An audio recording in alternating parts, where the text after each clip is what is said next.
पूज्यपाद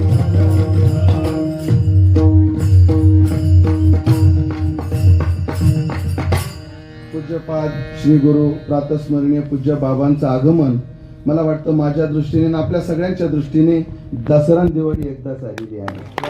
पूज्य बाबांचं आगमन झालं, बाबांच्या चरणी विनम्र भाव व्यक्त करतो, चिंतनाच्या संबंधाने बोलतो. आपली दिवाळी आज चालू झालेली आहे. दिवाळी हा सण 5 ते 6 दिवसाचा आहे, ज्यामध्ये वसुबारशीला चालू होतं, धनत्रयोदशी आहे, नरक चतुर्दशी आहे, लक्ष्मी पूजन आहे, बलिप्रतिपदा आहे आणि यमद्वितीया म्हणजे ज्याला भाऊबीज असं म्हटलं जातं. अशा 6 दिवसाचा अत्यंत गोड असा सण आहे. त्याची सुरुवात आज आहे. या 6 सणामध्ये कृतज्ञता बुद्धी जागी होते. दादा, मी सगळ्या प्रत्येक सणाचा 5-6 निमित्ताचा विचार करणं क्रमप्राप्त जरी असला तरी सर्वांना न्याय देणं वेळेच्या मर्यादेत शक्य होणार नाही.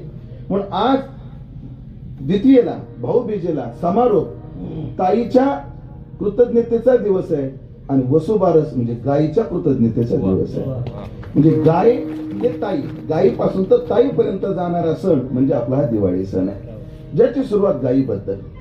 कारण आज गायीचं आणि गायीच्या वासराचं पूजन आहे. आपल्याकडे पहा, प्राण्यांविषयी किती कृतज्ञता बुद्धी आपल्या संस्कृतीमध्ये. आपल्याकडे प्रत्येक सणाला कोणत्या ना कोणत्या सगळे म्हणून नाही, बऱ्याच सणांना पशूंचं पूजन आहे आपल्याकडे. हो, आपल्याकडे नागपंचमीला नागोबाचं पूजन आहे. आपल्याकडे वृषभ पोळा ज्याला बैल असं म्हटलं जातं. काही भागामध्ये भाद्रपद अमावस्येला, काही भागामध्ये आषाढ अमावस्येला, काही भागामध्ये श्रावण अमावस्येला, असे 3 महाराष्ट्रामध्ये प्रचलित आहेत. तुमच्याकडे कधी भाद्रपद एक आहे, तुमच्याकडे भाद्रपदाचा पोळा आहे. आमच्या मराठवाड्यामध्ये श्रावणी पोळा आहे. त्या दिवशी आपल्याला शेतामध्ये मदत करणाऱ्या वृषभाचं म्हणजे बैलाचं पूजन आहे. आणि आपल्या पूर्ण जीवनामध्ये अत्यंत महत्वाचं स्थान असणारी जी गाय आहे तिचं आज पूजन आहे. आज तिचं पूजन करण्याचं निमित्त सुद्धा एक पौराणिक आहे. पौराणिक म्हणजे जेव्हा देवदैत्यांनी मिळून समुद्र मंथन केलं तेव्हा त्या समुद्र मंथनातून हवीरद्रावी अशी नावाची जी गाय आली, तो दिवस म्हणजे आजचा दिवस आहे. म्हणून आज तिचं काय केलं जातं, पूजन केलं जातं. एका दृष्टीने मला तिचा बर्थडे साजरा केला जातो असे म्हटलं तर काही वावगं टाळणार नाही. गायीचं स्थान आपल्या जीवनामध्ये काय आहे हे अनेक अंगाने आपल्याला पाहता येईल. आध्यात्मिक दृष्ट्या हिचं काय महत्व आहे, वैज्ञानिक दृष्ट्या आधिभौतिक दृष्ट्या हिचं काय महत्व आहे. आधिभौतिक दृष्ट्या जर आपण विचार केला तर जीवनाला संपन्नता आणि जीवनाला आरोग्य प्रदान करणारी गाय आहे.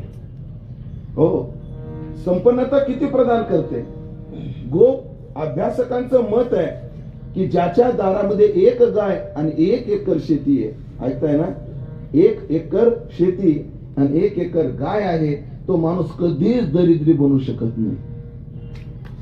हे मी पुराणाची फलश्रुती नाही सांगत तुम्हाला, ही फलश्रुती अभ्यासकाच्या मुखातली सांगतोय. तर गायीपासून मिळणारं गोमूत्र, गायीपासून मिळणारा मल म्हणजे शेण, यानं जर आपण ती शेती केली तर त्या शेतीमध्ये तो माणूस कधी दरिद्री बनू शकत नाही. सध्याच्या काळात तर नक्कीच नाही. सध्या केमिकलचा एवढा प्रादुर्भाव आहे, कोणतंही फळ खाताना कोणतीही भाजी खाताना 1000 वेळा विचार करावा लागतो हे नेमकं कुठून आलंय.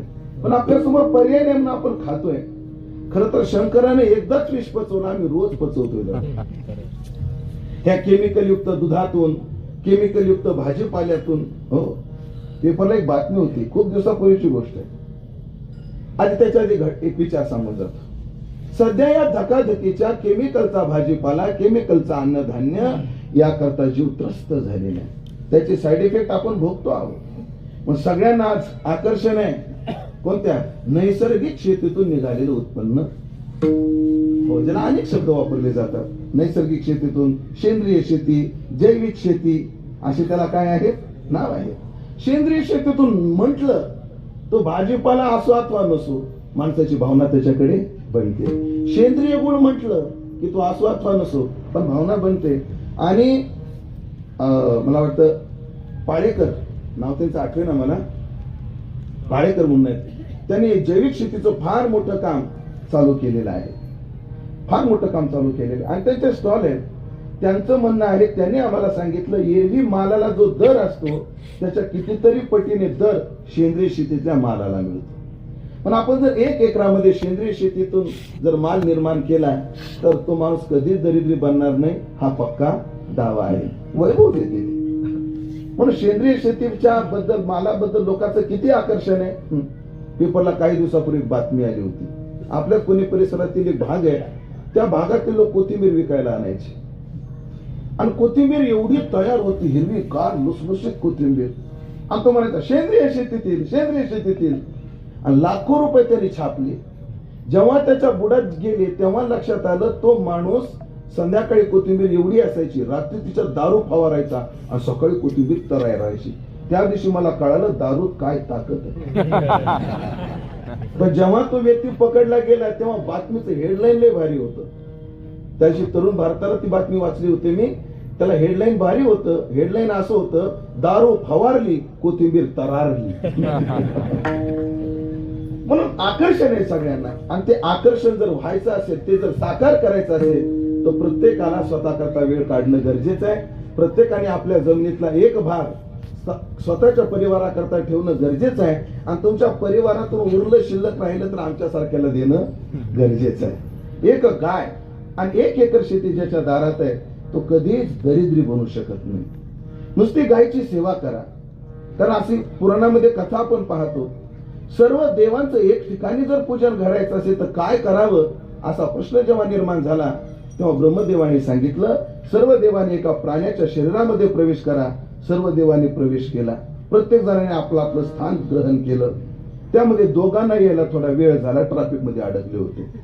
धन्वंतरी आणि लक्ष्मी ह्या दोघांना यायला वेळ झाला.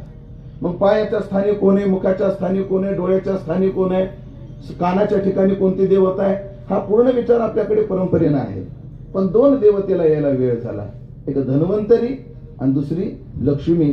आल्यानंतर ब्रह्मदेवाला विचारलं, बघा ना आमची सोय. म्हणजे आता सगळे सीट बुक आहेत, म्हणजे एकही सीट आता रिकामं राहिलेलं नाही. बघा कुठेतरी कॅबिन मध्ये, शेवटी कुठेतरी कोपऱ्यात कापऱ्यात.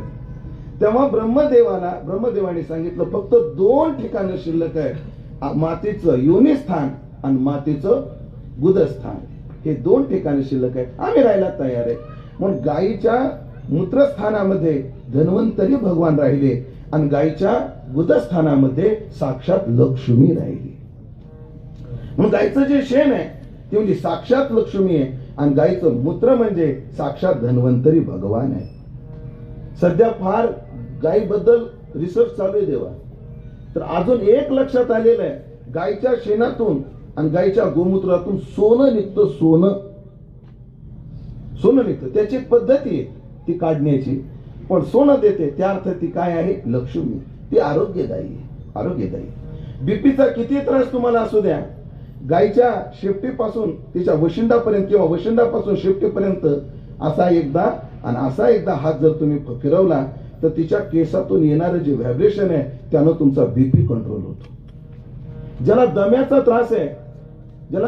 त्रास आहे त्या व्यक्तीने फक्त जिथे गायीनं मूत्र केले, जिथे गायीनं शेण केलंय, अशाचा सुगंध जिथे येतो, लोकांना तो दुर्गंध वाटतो. हे दुर्दैव या लोकांचं. मी सुगंध म्हणेन महाराज त्याचा जो सुगंध येतो, त्या सुगंधाच्या ठिकाणी जर माणूस त्या काळात झोपला, वावरला, त्याला दम्याचा सुद्धा त्रास होत नाही. महाराज गायीच्या सेवेत किती मोठी ताकद आहे. बोलून जातो, ज्याला पुत्र संतती नसेल त्या व्यक्तीने जर गायीची सेवा करून, त्याचा एक विधी आहे, त्या विधीने गायीचं सेवन केलं आणि त्या विधीने जर गायीच्या सहवासात राहिला तर त्या व्यक्तीला मुलं सुद्धा होतात. रामप्रभूच्या वंशातले, ज्याच्या नावानं तो वंश ओळखला जातो, रघुराजाचा वंश.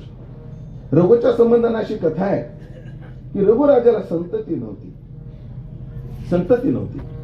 संतती करता काय करायचं, तेव्हा वशिष्ठांनी त्यांना गायीची सेवेचं विधान केलं. राजा, तू सपत्नी गायीची सेवा कर आणि गायीपासून 12 हातावर झोपायचं पती पत्नीने. किती अंतरावर? 12 हात, म्हणजे अंदाजे 12×24 फूट. गायीची सेवा करायची आणि 12 हातावर पती पत्नीने झोपायचं. आणि असं त्याने 1 वर्षाचं व्रत केलं तर त्या रघुराजाला सुद्धा मुलगा झाला. अशा पुराणात कथा आहेत. पण पुराणावर जर तुमचा विश्वास नसेल तर तुम्ही आमच्या गावी चला, आमच्या भागात चला. परभणी जिल्ह्यामध्ये रामे टाकळी नावाचं गाव आहे. तिथे एक शिक्षक आहेत आमचे, रासवे सर म्हणून. गुरुजी तुम्हाला माहित असतील आपले रासवे सर, रामे टाकळी रासवे सर आहे, शिक्षक माणूस. लग्न होऊन 20 ते 25 वर्ष झाली, मूलबाळ नाही महाराज, पण परम गोसेवक आहे.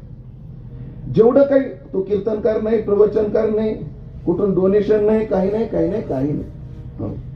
पगार जेवढा यायचा, शेतीतून जेवढं यायचं, तो व्यक्ती तेवढं त्या गाईला घालायचं. शेवटी घरामध्ये कलह निर्माण झाला भावाभावामध्ये. अरे तू सगळं त्या गाईला घालायला लागला, आम्हाला काही शिल्लक ठेवतो का नाही? आणि त्या दोघात वाद झाला आणि आपण विभक्त व्हायचं त्यांचं ठरलं. ऐकण्यासारखी घटना आहे.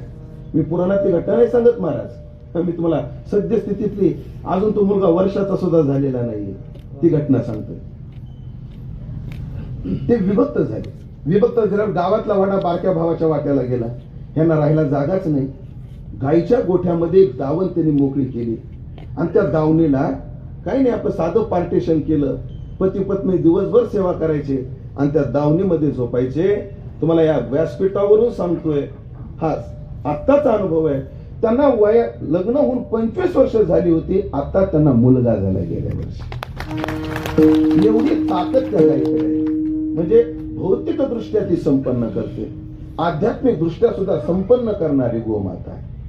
आध्यात्मिक दृष्ट्या हो, माणसाच्या जीवनामध्ये जे काही पाप घडतात, काही पाप रक्तात राहतात, काही पाप इंद्रियात राहतात, पण अशी काही दुर्धर पाप असतात ती माणसाच्या अस्थीमध्ये राहतात.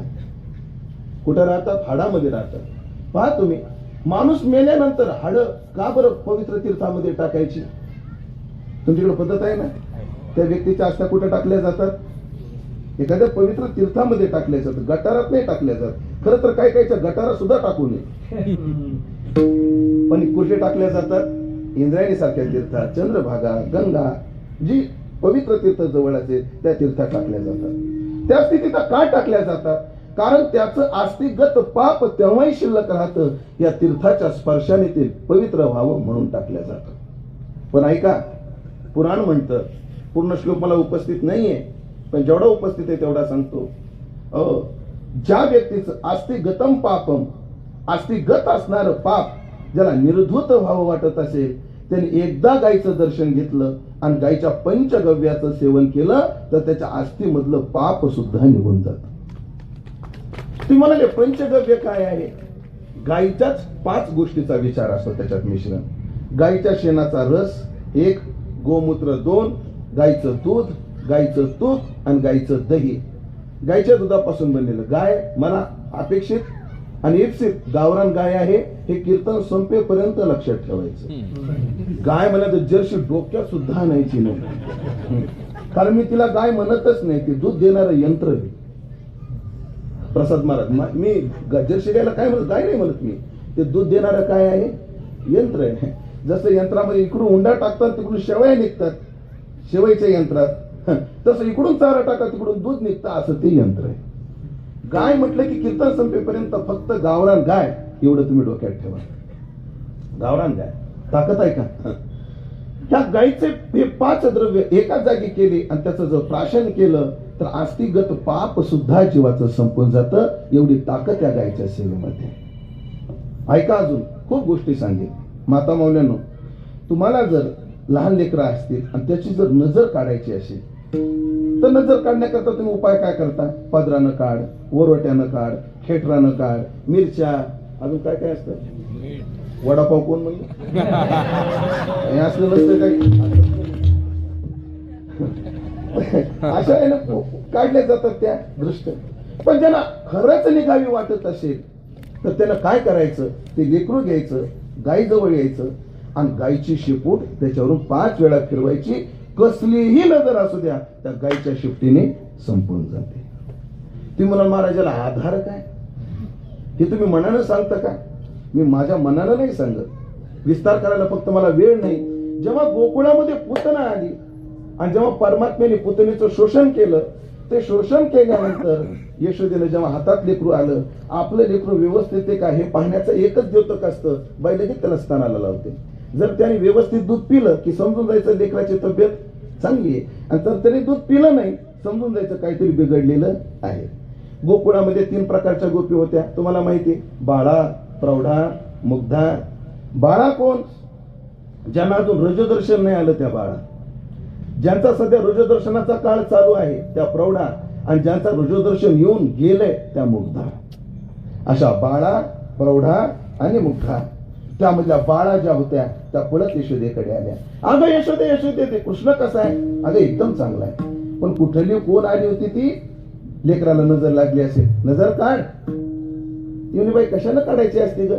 अगं लेकराची नजर त्याच्या आईच्या पदरानं निघते. तिने पदरानं नजर काढली. तेवढ्यामध्ये मग प्रौढा आल्या. का ग यशोदे, बरे का कृष्ण? हो. नजर काढली का? हो. कशाने काढली?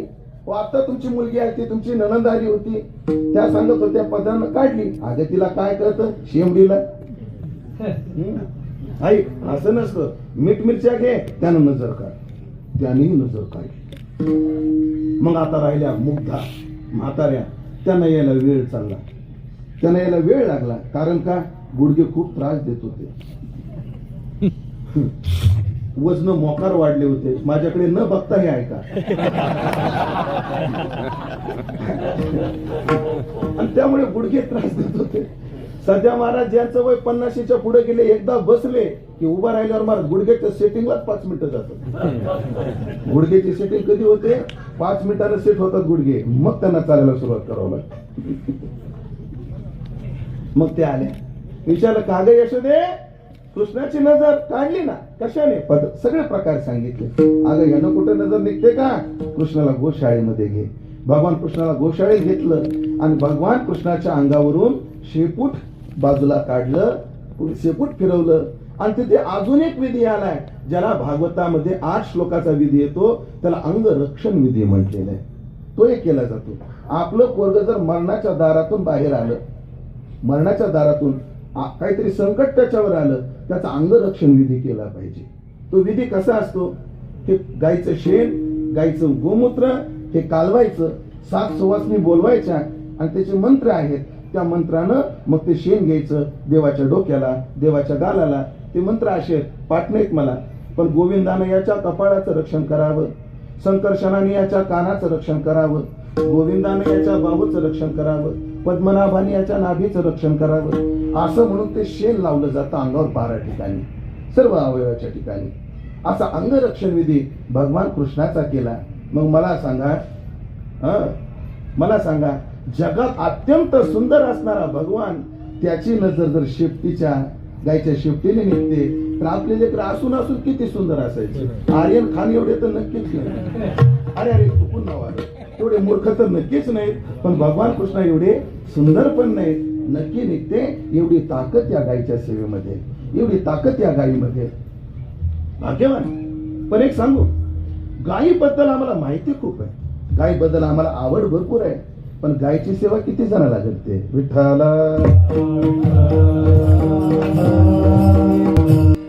आज इथं उपस्थित नाहीत महाराज, आज इथं उपस्थित नाही. त्यांच्या जीवनात दसरा 20 दिवसापूर्वी आला, दिवाळी उद्या येईल आणि वर्षातून एकदाची.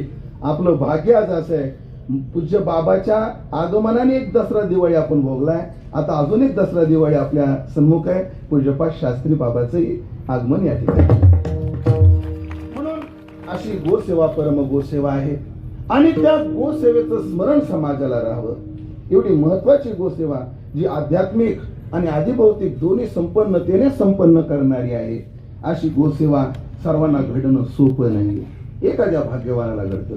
म्हणून मी 4-5 प्रकार करत असतो. काही गो अभ्यासक आहेत, ऐकताय ना? काही गो अभ्यासक आहेत, काही गो उपासक आहेत, काही गो प्रचारक आहेत आणि काही थोडी माणसं गो सेवक आहेत. काही लोक गायीचा प्रचार करतात, गो प्रचारक आहेत. काही खूप चांगली माणसं आहेत, त्यांच्याकडे गाय नसू द्या, पण गायीचा ते काय करतायत? प्रचार करतात. एक गो प्रचारक आहे, गो प्रचारक आहे. एक गो उपासक आहे, होत नाही बाबा पण तिची उपासना करतो. मग ती मूर्तीच्या रूपाने असे शक्य नसेल तर एखाद्या गोशाळेमध्ये जमेल तेवढं तो नेऊन देतो. ही काय आहे? गो उपासना आहे. काही गो प्रचारक आहे, आपलं प्रचारक झाले, उपासक झाले. आणि एक शब्द राहिला आता, अभ्यासक. काही लोक गो अभ्यासक आहेत, त्याने गायीचा एवढा अभ्यास केलेला आहे, आज गायीच्या मूत्रापासून, गायीच्या शेणापासून अनेक व्याधीची औषधं ते तयार करतात. तुमच्या माहितीच तो सांगेन, तुम्हाला पटेल न पटेल पण एवढ्या मोठ्या कोरोना महामारीतून सुद्धा आपल्याला गायीनेच वाचवलंय, ध्यानात ठेवा. म्हणाल कसं? खरं तर जाहीर बोलू न बोलू, कारण भावना आपल्या कदाचित कलुषित होतील, पण सांगावं लागेल वस्तुस्थिती. हे कोवॅक्सिन, कोविशिल्ड ह्या ज्या लस आहेत ना, त्याचं जे लिक्विड आहे, जे औषध आहे, ते औषध गायीच्या कोवळ्या कातड्यापासून मिळतंय, ध्यानात ठेवा. एखाद्या गायीचं जर वासरू मेल, गरोदर गाय मेली समजा, गरोदर असणारी, तिचा गर्भ काढला जातो, त्याच्यापासून ते द्रव्य मिळतं. एखादी गाय लेकरू बाळ म्हणजे गाय व्याली आणि गाय मेली किंवा वासरू मेलं, तर तिच्या त्या कोवळ्या कातड्यापासून जी औषधी मिळते, त्या औषधीपासून ही कोवॅक्सिन, कोविशिल्ड झालेली. 2 वर्ष महामारीच्या गर्तेत अडकलेलो आपण, त्याच्यातून आपल्याला बाहेर कोणी काढलंय? तर या गोमातेनं काढलंय, ध्यानात ठेवा. ह्या गोमातेनं काढलंय. म्हणजे काही असे गो अभ्यासक आहेत, काही गो सेवक आहेत, स्वतः सेवा करतात. मला वाटतं बापूला या 4 पैकी कशामध्ये बसवावं हे काही सांगण्याची आवश्यकताच नाहीये. तुमच्या मुखातून मला सहज वाक्य ऐकायला भेटणार आहेत. बापू परम गो सेवक आहेत, सेवक आहेत. महाराज एक सांगू, माझ्यापेक्षा या ठिकाणच्या जमिनीची रेट तुम्हाला चांगली माहिती आहे. बरोबर ना? बरोबर ना संतोष महाराज? आणि एवढ्या महत्वाच्या भागामध्ये गायी करता एवढा भूखंड रिकामा ठेवणं एवढी सोपी गोष्ट नाहीये, ध्यानात ठेवा. पूज्यपाद बाबांनी जेव्हा गायीचं पूजन केलं आणि बाबांनी एक वाक्य मला सांगितलं, बघा म्हणजे आपण चांगल्या चांगल्या शेतकऱ्याकडे जातो, पण गायीची हाडच दिसतात, पण सगळ्या गायी तुमच्यासारख्याच. काही गायीचं हाड दिसत नाही. बाबा, आपलं संस्कृतात एक वचन आहे, वपू आख्याती भोजन. वपू किम आख्याती, वपू काय सांगते? वपू त्याला तू जेवतो कसा हे सांगत असते. वपू आख्याती भोजन. ह्या गायी एवढ्या तयार का आहेत? कारण त्यांचा खुराक आणि त्यांची व्यवस्था तशी आहे म्हणून. मग परम गोसेवक पूज्य बापू आहेत. आणि बापूने या गोसेवेच्या निमित्ताने या दिवशी ह्या दिवाळीच्या प्रारंभीच या 8 दिवसाचा उत्सव साजरा केला. त्यात एक ज्ञानाहुती टाकण्याचं भाग्य मला प्राप्त झालं. खरं तर माझी वेळ संपलेली आहे, पण फक्त अभंग 15-20 मिनिटांमध्ये सांगतो आणि सेवेला पूर्णविराम देतो. पुढेही मला एका कार्यक्रमाला जायचंय. असो, मग ही दिवाळी या निमित्ताने कोणता अभंग घ्यावा? मी अनेक पुरावे पाहिले. आजच्या दिवसाला अजून एक पुरावा मला सापडला की आज भगवंतानं गोवर्धन जो उचलला तो दिवस म्हणजे आजचा दिवस आहे. हवेदानी समुद्र मंथनातून निघाले तो दिवस म्हणजे आजचा दिवस आहे. पण असे 2 निमित्त जरी असले तर जीवनामध्ये असणारी दिवाळी तिचा प्रारंभ आज आहे. दिवाळी शब्दाचा अर्थ आहे आनंद. दिवाळी शब्दाचा अर्थ आहे प्रकाश.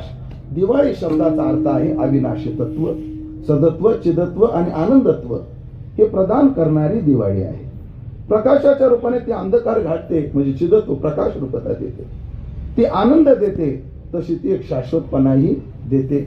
अशी दिवाळी आहे. पण भौतिक दिवाळी आणि आध्यात्मिक दिवाळी याच्यात फरक आहे. भौतिक दिवाळी काल मर्यादेनं परिच्छिन्न आहे. आध्यात्मिक दिवाळी ना कालानं परिच्छिन्न होते ना देशानं परिच्छिन्न होते. व्यवहारातली दिवाळी पंचांगामध्ये आश्विन वद्य द्वादशीला येते. तिला काळाची मर्यादा आहे. पण भौतिक दसऱ्यालाही मर्यादा आहे आणि भौतिक दिवाळीलाही मर्यादा आहे. पाहत मी गंमत वाटते दसऱ्याच्या दिवशीची मला. आपट्याचा पाला आणला जातो आणि सोनं म्हणून दिला जातो. महाराज, त्याशी आपट्याचा पाला काय म्हणून दिला जातो? सोनं म्हणून दिला जातो. फक्त रात्र जाऊ द्या, तोच आपट्याचा पाला कचरा म्हणून जाळला जातो. का? काल मर्यादेत त्याला कणकत्व आहे. पण आध्यात्मिक दसरा असा आहे, म्हणजे बाबाची आम्ही कीर्तन ऐकलेली आहेत दसऱ्याची. कैवल्य कणकाची दाना, जो न कडसी थोरा साना, दृष्टाच्या ही दर्शना पाढाऊ जो, ते मात्र सद्गुरूनं दिलेलं कणक रूपी कैवल्य रूपी कणक, ते सोनं ते मिळालं ते कधी शिळ व्हायचं? कधीच नाही. म्हणून व्यवहारातला दसराही कालानं परिच्छिन्न आहे. व्यवहारातली दिवाळी सुद्धा कालाने परिच्छिन्न आहे. पण अध्यात्मातली दिवाळी आणि अध्यात्मातला दसरा हा कालानंही परिच्छिन्न नाही, देशानंही सुद्धा परिच्छिन्न नाही. व्यवहारातल्या दिवाळीला अडचणी अनंत आहेत महाराज. पहा तुम्ही, वर्षातून एकदाच येते, बरोबर ना? दिवाळी किती वेळा येते वर्षातून? एकदाच येते. ती आताही कोणी भावकीतलं मेलं, गेली दिवाळी. म्हणलं का तुम्ही कपडे नाही घेतले, तुम्ही काही फराळाचं नाही केलं. म्हणजे काय करावं महाराज, आम्हाला सुतक पडलं. म्हणजे वर्षातून दिवाळी एकच आणि ते कोणी कचकलं. दिवाळी सुद्धा कचकून गेली. काय सांगा, मोठा अवघड. अनेक अडचणी येते या दिवाळीत. पण आध्यात्मिक दिवाळीचं महत्व मी अभंगात प्रवेश केल्यावर नक्की सांगेल. पण अध्यात्मातला दसरा, अध्यात्मातली दिवाळी कोणत्याच गोष्टीनं परिच्छिन्न नाही, ती अत्यंत व्यापक आहे. अध्यात्मातला दसरा कोणता आहे? तो का म्हणे आले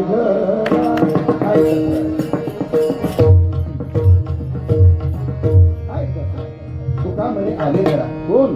धन्य आजी दिन झाले संतांचे दर्शन, झाली पापा तापा तुटी, धन्य गेले उठा उठी, झाले समाधान पायी विसावले मळ. तो का म्हणे आले घरा, तोची दिवाळी आणि तोची दसरा. संतांचं जीवनामध्ये भेट होणं एक दिवाळी आणि दसरा आहे. दसरा दिवाळी, दसरा दिवाळी तोची आम्हाचा.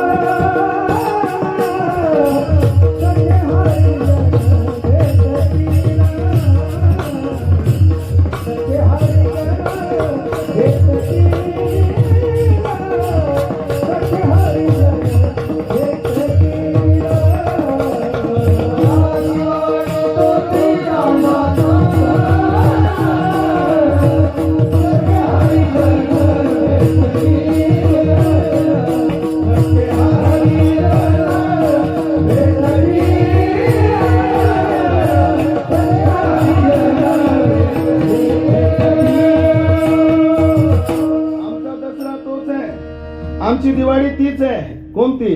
ज्या दिवशी हरिजन भेटते, हो, हरीचे दास भेटते. ती आमचीच दिवाळी अशी नाही, ती देवाची सुद्धा दिवाळी आहे. तीर्थावळीच्या प्रकरणामध्ये देव म्हटले, ते संत मंत भेटती जे वेळी, मज ते दिवाळी दसरा. गोड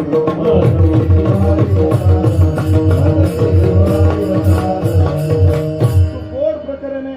नामदाराने देवाला विचारलं, देवा तुम्ही लय जाडजूड येतो, फार गुटगुटीत आहेत, याचं कारण काय? देवाने कारण सांगितली. मी गुटगुटीत काय? देव म्हटले, या हरिदासाचे उच्चिष्ट जेथ पडे, हो, आणि त्या हरिदाचा उच्चिष्ट जिथं पडतं तिथे मी मुख घेऊन पुढे धावतो. देवा तुम्हाला उष्ट खायला आवडतं, पण यांचं पाहता गोवळी खाय त्यांची बरं. कोणती गोवळी? त्यांची, कोणाची नाही, कोणाची नाही. आणि मग त्यांचं उष्ट मी खातो, ते मज गोमटे सेविता गोड वाटे. नामदेवाच्या मुखात, देवाच्या मुखात नामदेवाची भाषा आहे, किंवा देवाची भाषा नामदेवाच्या मुखात नाही म्हणा. ते मज गोमटे सेविता गोड वाटे, म्हणून धाटे मोठे शरीर माझे. म्हणून धाटे मोठे शरीर. आणि मग त्या संत मंताचा विचार सांगताना भगवान म्हटले, ऐसे संत मंत भेटती जे वेळी, ज्या वेळाचे संत मला भेटतात, मज ते दिवाळी दसरा. संत वाङ्मयातली संतांची भेट ही एक दसरा आणि दिवाळी आहे. संत वाङ्मयात अजून एक दिवाळी आहे तुकोबराच्या गाथ्यात. ज्या दिवशी संत भेटले ती तर दिवाळी दसरा आहेच, वादच नाही.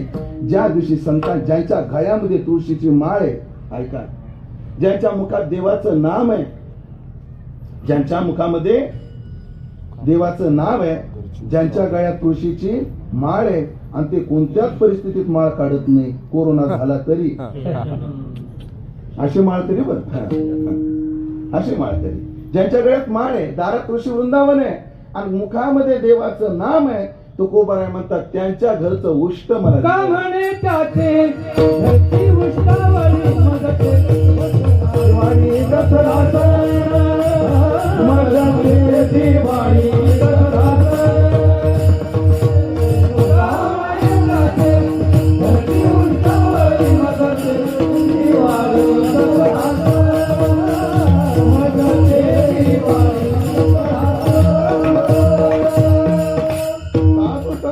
वैष्णवांच्या घरचं उष्ट मला मिळाल. आम्हा देणे जरा सांगत होते कानी, चिंता पाय म्हणे विठोबाचे, तेने माझ्या चित्ता होय समाधान. विलास मिष्टान नलगे सोने, व्रत एकादशी द्वारी वृंदावन, कंठील्या रेलीने तुळशी माळा. तो का म्हणे त्यांच्या घरची उष्टावळी, त्यांच्या घरची उष्टावळी मला दिवाळी आणि काय आहे? दसरा सण आहे. संतांची भेट दसरा दिवाळी आध्यात्मिक. संतांच्या घरचं उष्ट भेटणं ही आध्यात्मिक दिवाळी आहे. अजून एक दिवाळी आहे, देवाच्या भेटीने होणारी दिवाळी. ती एक अलौकिक आहे. आणि जी दिवाळी विश्वमौली ज्ञानोबा आहे आज सेवेला घेतलेल्या अभंगाच्या दुसऱ्या चरणात सांगतायत. प्रेमन भारी मज प्रेमन भारी मज झाली दिवाळी. प्रेमन भारी मज झाली दिवाळी. प्रेमन भारी मज झाली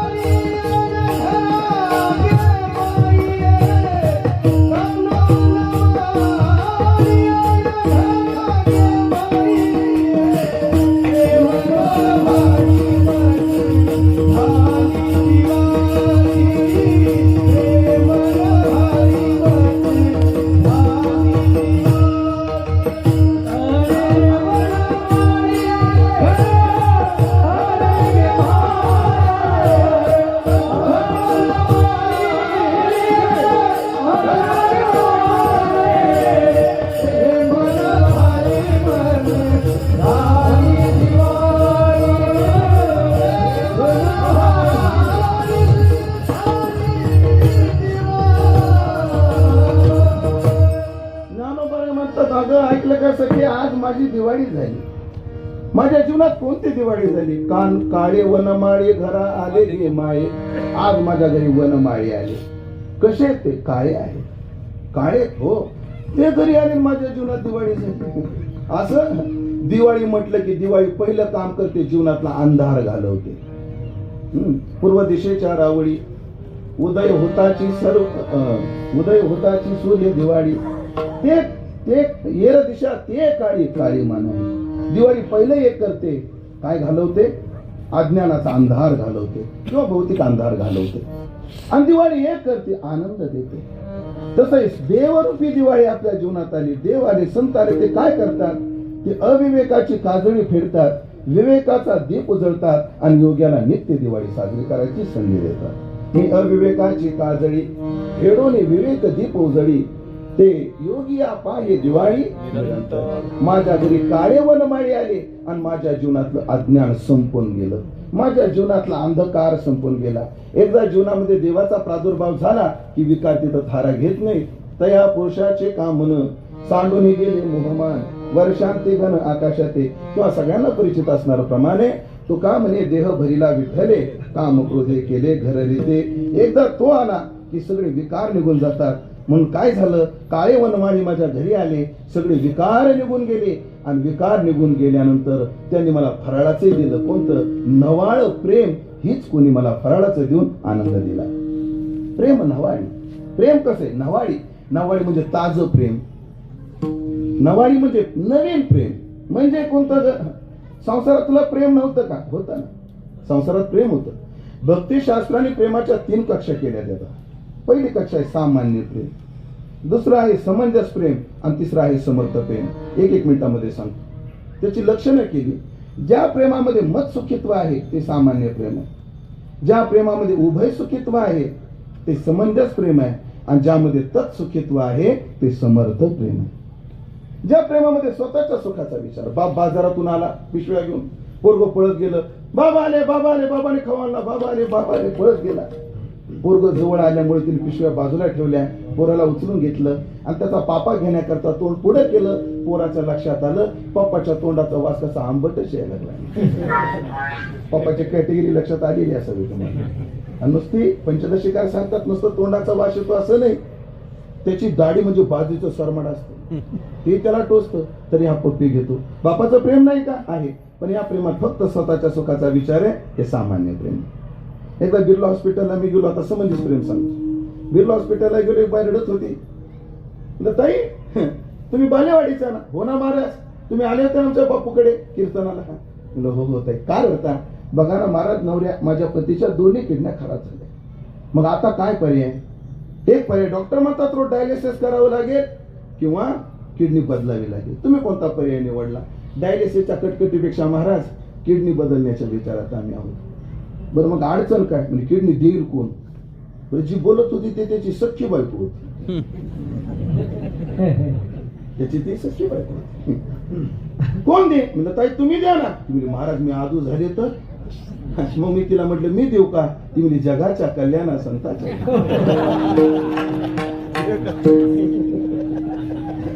तिचं नवऱ्यावर प्रेम नाही का आहे, पण ती नवऱ्याच्या प्रेमाबरोबर जशी नवऱ्याच्या सुखाचा विचार करते तसा स्वतःच्या सुखाचा विचार करते. पण याला शास्त्रकारांनी समंजस प्रेम म्हटलेलं आहे. आणि मात्र त्याच्या सुखाने सुखी होणं हे समर्थ प्रेम आहे. हे फक्त गोकुळात आहे. मथुरेत सुद्धा कुब्जेचं प्रेम आहे, सामान्य प्रेम म्हटले भक्तिशास्त्रामध्ये. द्वारकेतल्या पट्टराण्यांचं प्रेम समंजस प्रेमामध्ये. गोपिकांचं प्रेम मात्र समर्थ प्रेम आहे. का बरं. खूप गोड आहे. तत् सुख सुखित्वम. त्याच्या सुखानं सुखी होत होत्या. एक श्लोक सांगतो आणि लवकर पुढे जातो. समर्थ प्रेम ऐका. काय झालं. एके दिवशी भगवान लोणी चोरायला आले. भगवंतांनी लोणी चोरलं. ऊन तापलेलं होतं, भूमी तापलेली होती आणि लोणी चोरलं. ह्या गोपिकेनं पाहिलं कृष्णा लोणी चोरतो आणि कृष्ण लागला पळायला. पळायला लागल्यानंतर त्याच्या भूमीवर पाय पडत होते. गोपिका तर मागं धावत होती, पण गोपिकेला त्याच्या पायाला पडलेले चटके पावेनात. तेव्हा गोपिका म्हणते माधव नीतम यदि नवनीतम नीतम नीतम ते न किम. यदि तू जर नीतम यदि नवनीतम जर नवनीत नेला असेल तर नीतम नीतम ते न किम. नेलं तर काय अडचण आहे. पण ऐक माधव आत्मपतापितो भूमो माधव माधाव माधाव माधाव. माधवा पळू नकोस रे. ती भूमी पोळते तुला ध्यानात सुख सुखित्व. आणि जेवढ्या उंचीचं भक्त प्रेम करतात तेवढ्याच उंचीचं परमात्मा करतो. म्हणून मला आतापर्यंत संसारात सामान्य प्रेम भेटत होतं, फार झालं तर समंजस प्रेम भेटत होतं. पण वनमाळी घरा आली आणि वनमाळी घरा आल्यामुळे आज मी समर्थ प्रेमाची दिवाळी साजरी करते. प्रेम नवाळी मध्ये झाली दिवाळी काळी वनमाळी घरा आले गे माये. बाई एकाएकी आले का. एकाएकी ती कोणाच्या घरी जात नाही. एकाएकी जातात नाही. त्यासाठी मी काय केलं. सुखाचा निधी सुख सागर जोडला. सुखाचा निधी असणारा परमात्मा तो मी जोडला. सुखाचा सागर असणारा परमात्मा मी जोडला. निधी म्हणजे सुखाचं ठिकाण, सुखाचा सागर म्हणजे जिथे सुखाला मर्यादा नाही असा मी आधी जोडला. कसा जोडला. सर्व इंद्रियाच्या माध्यमातून जोडला.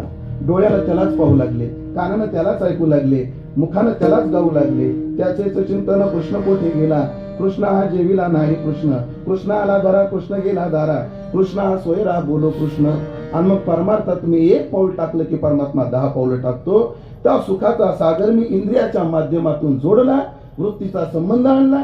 त्यानं तो खुश झाला आणि त्यानं काय केलं. म्हणून काळा दादूला मज पाचारी गे माई. मग माझ्या प्रेमाकडे पाहून माझ्या समर्पणाकडे पाहून त्याची कृपा झाली. समर्पण एक महत्वाचं, कृपा एक महत्वाची. यशोदा अनेक दोऱ्या बांधते, 2 बोट कमी पडताय. त्याचं एकच कारण आहे, तिचं समर्पण नाही म्हणून देवाची कृपा नाही. यशोदाचा अजून अहंकार आहे, मी कृष्णाला बांधणार आहे, समर्पण नाही अजून. आणि हिचं समर्पण होईना म्हणजे याची कृपा नाही. गोपिकांना सुद्धा परम प्रेम रस कधी आहे. जोपर्यंत तासाम सौभगमदम आहे तोपर्यंत नाहीये कृपा. जेव्हा गोपीचं परिपूर्ण समर्पण आहे. कृष्णा संपला आता, संपलं. अशुल्क दासिका सगळे गोपी गीतातले विशेषण पहा तुम्ही. हे समर्पण आहे, मग त्याची कृपा आहे. जीव जोपर्यंत समर्पित होत नाही तोपर्यंत कृपा होत नाही. हे तर फार सामान्य व्यवहारामध्ये सुद्धा तुम्ही एखाद्या व्यक्तीला किती प्रेम करतात ती तेवढ्या प्रेमानं ती प्रतिसाद. गायच्या बद्दल बोलतो बापू तुम्हाला अनुभव अशी. मी तात्यासोबत एकदा रात्री 12-1 वाजता प्रवास करत होतो. ऐका बरं, किती वाजता. रात्री 12-1 वाजता. आणि रस्त्याच्या कडेला एक खिल्लार बैल उभा होता. असा देखना बैल, गाड्याच्या सुद्धा बैलाला लाजविल असा देखना बैल. मी तात्या म्हटले उमेश भाई बैल येते कसा काय. आणि मग आम्ही न्याहाळून पाहिलं तो बैल पुढे वर उभा होता आणि खाली मालक दारू पिऊन पडलेला होता.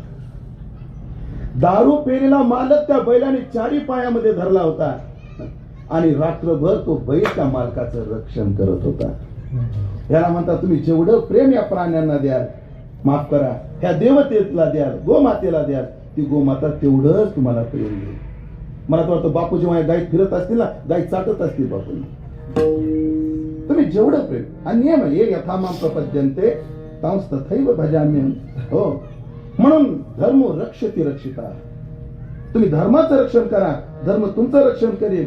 ही जर व्याख्या असेल धर्माची, तुम्ही गायीचं रक्षण करा, गाय तुमचं रक्षण करेल. धाडसाचं वाक्य बोलतो सगळ्या गोसेवकांना, आम्ही गाय सांभाळतो, हे वाक्य चुकीचं आहे. गायी आम्हाला सांभाळतात, हे वाक्य बरोबर. आपण गाय सांभाळतो, गाय आपल्याला सांभाळतात. गाय आपल्याला सांभाळतात. म्हणून मी समर्पित झाले, मी जोडला. म्हणून त्या वनमाळीनं माझ्यावर कृपा केली आणि ते काळे वनमाळी माझ्या घरी आले. मला त्यांनी पाचारण केलं. आणि कसं केलं? अवचित पाचारिले. अचानक परमार्थ अचानक फळ देतो ते सांगून नाही. माळ घातलं तुम्हाला देव भेटेल असं आम्ही सांगू शकतो, पण याच दिवशी भेटेल सांगता येत नाही. परमार्थाचं फळ अवचित असतं. मला पाचारलं, माझ्या घरी आले आणि नवाळ्या प्रेमाची त्यांनी फराळ देऊन माझी दिवाळी केली. महाराज त्याचं स्वरूप लक्षण काय? बा परमात्मा देवई पुरवणे उरला, सभायुजो भरला माझे हृदय गे माई. तुम्ही वनमाळी सामान्य समजू नका. गळ्यामध्ये फक्त फुलाची माळ घालतो तो वनमाळी नाही. हो, न खलु गोपिकानंदनो भवान अखिल देही नाम अंतरात्म द्रोह. केवळ तू नंदाचा पोरगा नाहीयेस, सर्व देहदार्यांचा आत्मदृष्टात्व आहेस, आत्मत्व आहेस. हो, म्हणून हा असा जरी असला अपादलंबिता असा वनमाला. जी फुलाची माळ गळ्यापर्यंत असते तिला वनमाला म्हणत नाही, जी माळ पायापर्यंत असते तिला वनमाला म्हणतात. अशी वनमाला धारण केलेला वनमाळी माझ्या घरी आला. तो कसा आहे? बा परक महादेव वरो पुरो निवरला. त्या त्रैलोक्याला व्यापून तो उरलेला आहे. हो हो, काय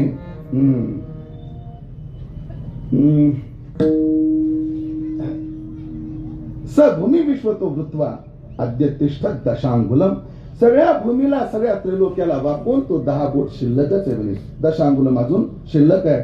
सगळं जेव्हा संपून जातं तेव्हा पूर्णमेवा वैशिष्ट्यते. असा पुरवणी उरला, असा व्यापक असताना सुद्धा सभायुजो भरला माझे हृदय गे माई. माझ्या हृदयातही भरला आणि बाहेर पण उभा आहे. याचे 2 अर्थ करतो, सेवेला पूर्णविराम देतो. हृदयात भरलेला आहे म्हणजे मी ज्ञान वृत्तीवर अधिष्ठित आहे, आणि बाहेर सुद्धा आहे म्हणजे कल्पित द्वैतानं माझा भक्तीचा व्यवहार सुद्धा चालू आहे. एक अर्थ करा. दुसरा अर्थ करा, तुम्ही कर्म कोणतंही करा, लक्ष मात्र त्याच्याकडे असलं की ते कर्म तुम्हाला बाधत नाही. म्हणजे माम नुस्मरण, मला विसरू नको, मग युद्धच.